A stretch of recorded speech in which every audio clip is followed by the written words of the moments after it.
Hello everybody, Shazam here back again with Battlefield 3 beta action going on. Here this time I'm going to talk about probably my favorite class in the beta so far, and that is this baby right here, the MK11. But wait, it's not a sniper class. Not playing as a sniper, I'm playing as a recon class.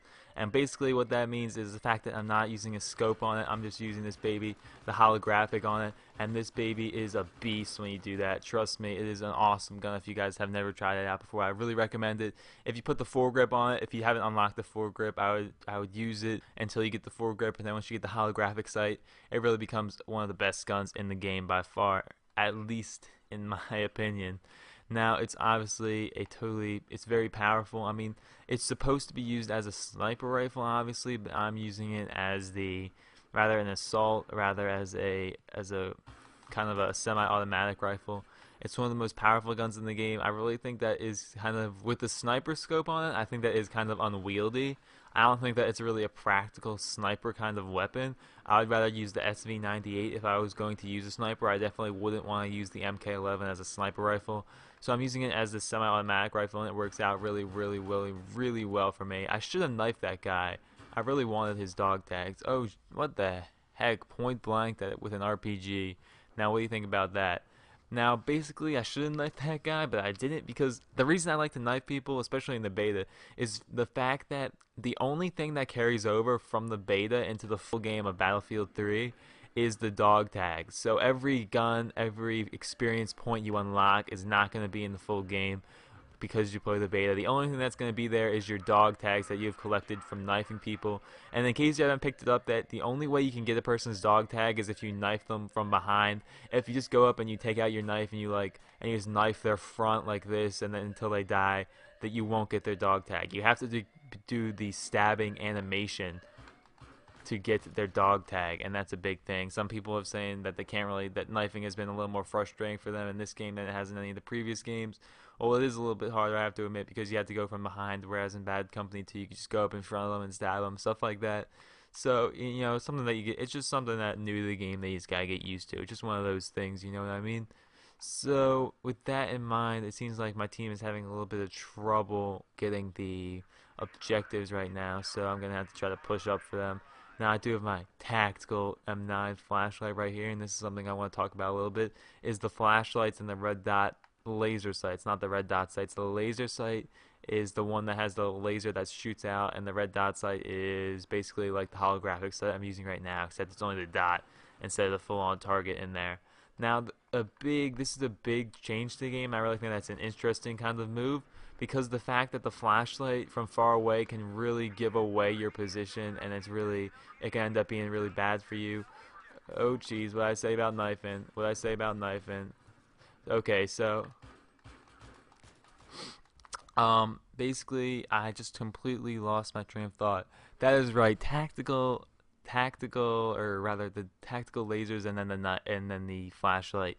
Now, the flashlight can really give away your position, obviously, if you're kind of really far away from the guy. And then it's a super easy kill, especially in the subways when it's kind of dark, and it really just gives away your position, and you can just see the person so easily and get the kill. Whereas if you're kind of close up, it can really blind the person, and so they can't see you anymore. So in that way, that can be really useful. So I'd really recommend using the tactical flashlight on more of a shotgun, because if you're using the shotgun, you're going to be close range anyway, and if you're that close to someone, it's really going to blind them and really block their view. Now, as far as the laser sight goes, the laser sight is something kind of similar, but I really don't. The laser sight is really only useful for suppression, because if you're pointing the laser sight directly at the person, it does kind of blind them, and especially when they're being suppressed, it's doubly annoying, I'd like to say. So the fact that it's doubly annoying when you have the suppression, the support kit going on, that is a big thing, I think, also. Now, let's see. Hopefully we get this A here. I mean, I'm really gonna have to run all the way up there. The backfield spawn is really kind of annoying, but I always keep forgetting. It's been diffused. Okay. So I keep forgetting that I have these radio beacons going on right here. Now, the radio beacons is another interesting change, and the radio beacon allows you to. Okay, is that guy dead? Yeah, he's not dead. Why is he not dead? Wait, I'm really confused as to what's happening right now. Okay. I don't know, man. I don't know. But anyway, the radio beacon is an interesting change because you can just place the radio beacon down, and then it makes a mobile spawn point in which kind of like a little mini backfield spawn for your squad only, which is interesting.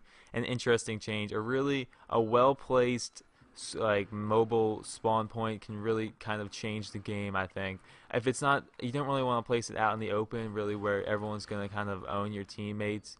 Kind of like a back spot right here. That's kind of close to the objective. I think is kind of the best way to go there. Now we only have six reinforcements left, so let's see if I can't make. Oh geez, see, look, like there, that red laser is really gets in your eyes, really annoying.